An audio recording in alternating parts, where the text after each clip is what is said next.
Hey,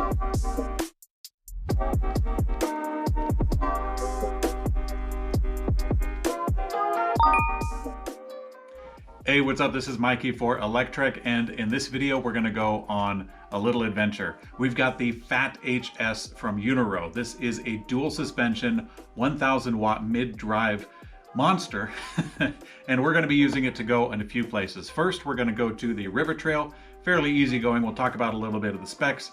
Then we're going to go on the real fun stuff. We're going to go up to the avenues where it's really steep, do some mountain trails to push some boundaries. So, got a lot of ground to cover. Let's go.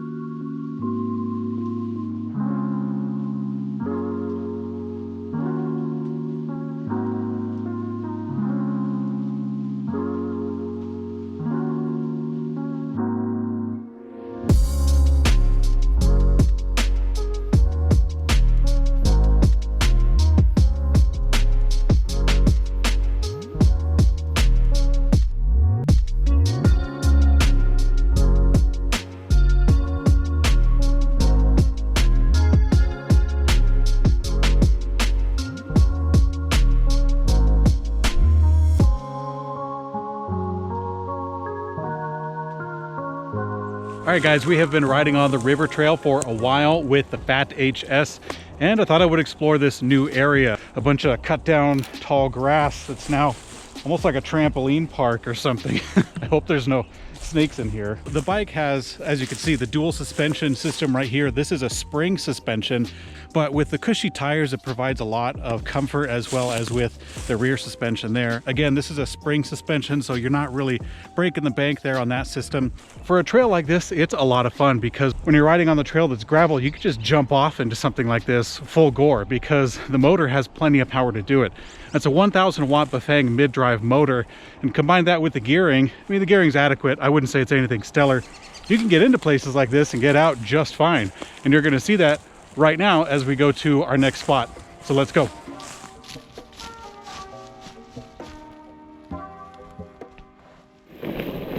Ooh.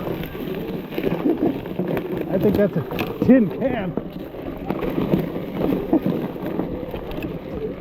Is there a stick in my spokes? More than a stick, there's a half a tree in my spokes.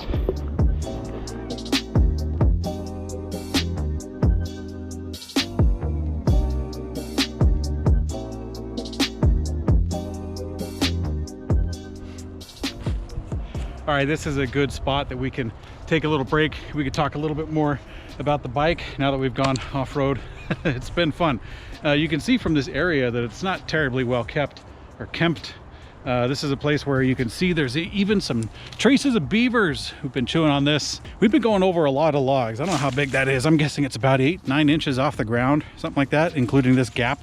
And it did just fine several times. Even with that other one over there, it's not quite as large, but either way, this guy can do it. We've been riding on this trail for a little while, trying to push the limits. I would say that the suspension system definitely is one of the highlights of the bike, as well as that mid-drive motor with the dual battery setup right in the middle. That's a big selling point of this bike, is that the weight is not only balanced, but it's also balanced with you straight in the center of the bike.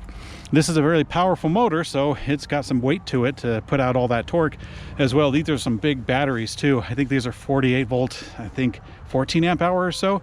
I'll put the specs on screen because I don't have them handy off the top of my head right now. I think that if you wanted to use this bike on the road, I mean, you could. It doesn't really do that great. Well, I mean, it does fine, but it's a little bit overkill. You can see right here that there are spots for, I suppose, a rack. I'm not sure what kind of rack would fit on there, but you got these little bosses on both sides. Of course, you're not going to get one that hooks onto the seat post because the suspension system will compromise that. On the front, you have no provisions for any kind of rack, but you do have an integrated front light. So that'll be nice for the trails, I suppose, if you're trying to limp your way home, something like that. But like I said, if you're going to be getting this bike for the city, you're getting a lot of overkill. Is what you're getting. One last thing that I wanted to talk about is actually the brakes. Now, this bike has 180 millimeter hydraulic disc brakes, and they're really good. I would say that they're really good for this application. because the bike is really heavy, and also because the bike is going to be going into roads kind of like this that are a little less primped, then I think that those brakes are really going to come in handy for you. I'm going to ride in here for a little bit longer because this is a lot of fun before we get back on the road and head up north. So let's go.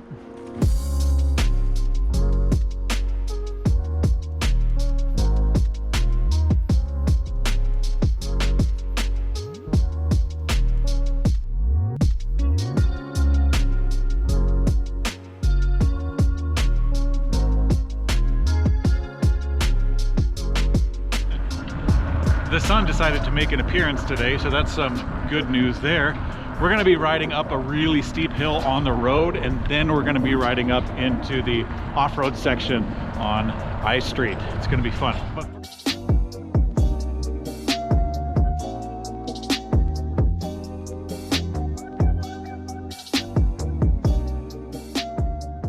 I have been having a blast up here on the mountaintop.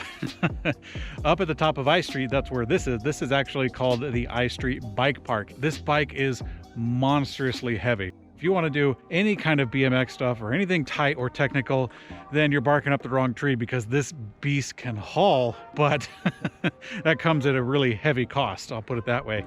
I couldn't do a whole lot of tight turning, and I also noticed that it was hard when I get the momentum. I came up to one spot and I was afraid, because I thought I was going to have to come tumbling down with my body weight and also close to 80 pounds on this thing. So I think that I was really kind of pushing the boundaries when I came here, because it's really not meant for that kind of riding. Let's play up here on the mountain for a little bit, then we'll go back.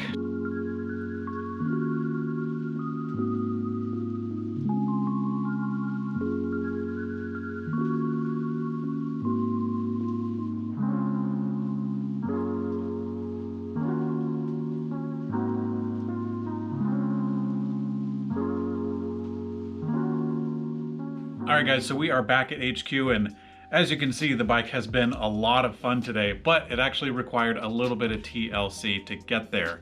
The battery pack that EUNORAU had sent, the secondary battery, it didn't fit perfectly when it arrived. So I asked EUNORAU about it, and we implemented a fix. Here it is. The internal battery is just fine. The secondary battery mounts onto the down tube here, which has 3 braze-on holes that align with the mount. Sounds about right. The thing is, only 2 of those are available for mounting, since the third one is obstructed by this little spot here. Moreover, the lip of the braze-on doesn't sink the mount into a really tight position, so a little DIY was in order to get the perfect fit. I opened up the battery mount and drilled a hole into that plate, added a spare washer, and used a replacement screw that was a bit longer, and voila, the battery fits like a dream. I don't know about you guys, but I actually enjoy getting my hands in there and working on something like the bike. It kind of helps me relax, but let's be frank, it stinks that it comes from the factory this way and needs that fix for the perfect fit. If you don't plan on getting the second battery, or if you're like me and you don't mind fixing it, it's actually a pretty good deal. $3,200 for the way that you see it with the second battery pack on there. That's a pretty good deal for the dual battery, dual suspension, 1000 watt mid-drive. It's a pretty good one. If you don't mind a lack of refinement, I would definitely recommend taking a look if you're in the market for something like this. If you want something that has a much more refinement, I would suggest subscribing to our channel, because we review all sorts of different bikes from across the industry. Thanks for watching Electrek, guys. I am Mikey, and I will see you on later.